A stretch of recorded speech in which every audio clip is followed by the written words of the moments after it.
Hello and welcome to Art Time with Anderson.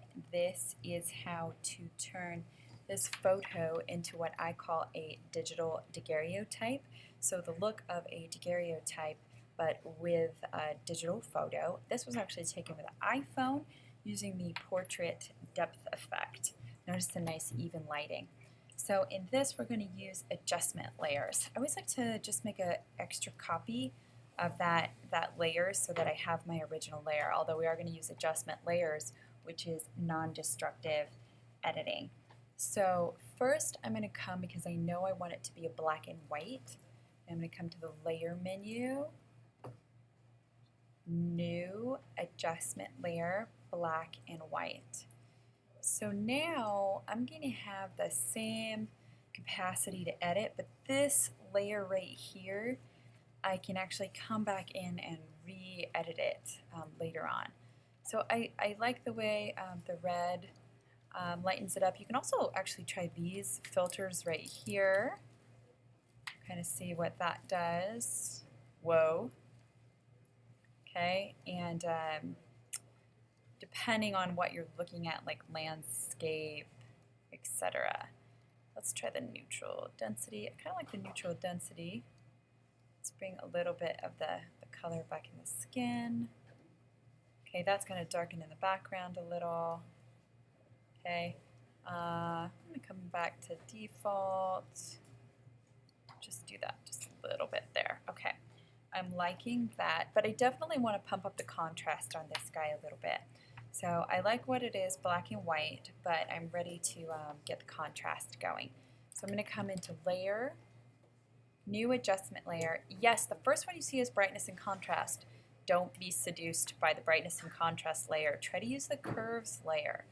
If you remember nothing else about curves, remember that you can just basically make it into an S curve, like this. See how it's a little bit of an S shape, and it will adjust your contrast. So you see my whites are getting a little bit whiter, and my darks are getting a little bit darker. Okay, I'm definitely liking the way that looks. It's looking pretty powerful. It's packing a punch. And I have this curves layer right here. I have this layer there. And now I want to add in that extra blur onto the background. So what I'm going to do is I'm actually going to come in here to filter and convert for smart filters, which is going to convert that guy into a smart object. So now I'm going to come into filter, blur, Gaussian blur, and I'm going to just go ahead and blur it a little bit, blur it so that I like the background look of it. And I know that's blurring her face out a little. Right now I'm not as worried about that. So I'm going to click OK. Once I click OK, down here, this little layer mask is going to appear. So I can actually edit that layer mask the same way we would edit any layer mask in Photoshop. So I'm going to try to keep this a little bit uniform there. I'm going to hit Select and Mask, feather that edge in.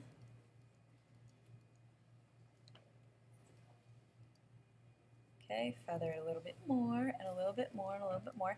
And then if I want to shift the edge back out a little bit, if I think it's too far in, I can do that, or I can shift it in to kind of be a little bit closer. So I definitely want to feather that edge so that it has a softer look.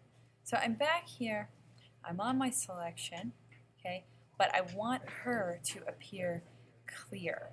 So in this smart filter here, I want to paint black. I'm just going to grab my brush tool.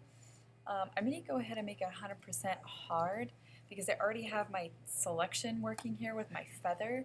So I'm just going to paint black right onto that area that I have selected. And if you see the selection right here, you see those edges are blurred. I'm going to go ahead and hit deselect, and now I can zoom in a little bit, and if I want to, because I can come in and edit this smart filter, I can take my brush tool, maybe I'll soften it up a little, and I could actually like paint in.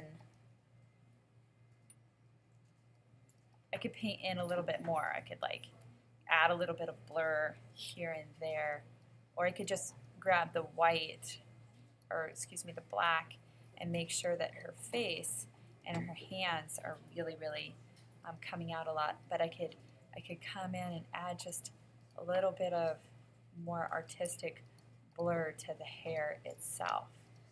So that is how you use the smart filters.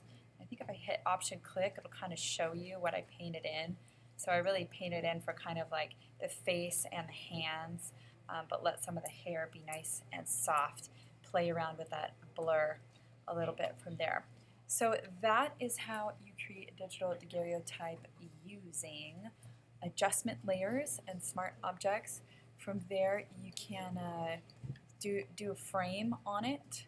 You can search for a frame. This is a definitely more contemporary looking one, so I would probably do maybe like a black frame or contemporary style daguerreotype, just like Chuck Close does.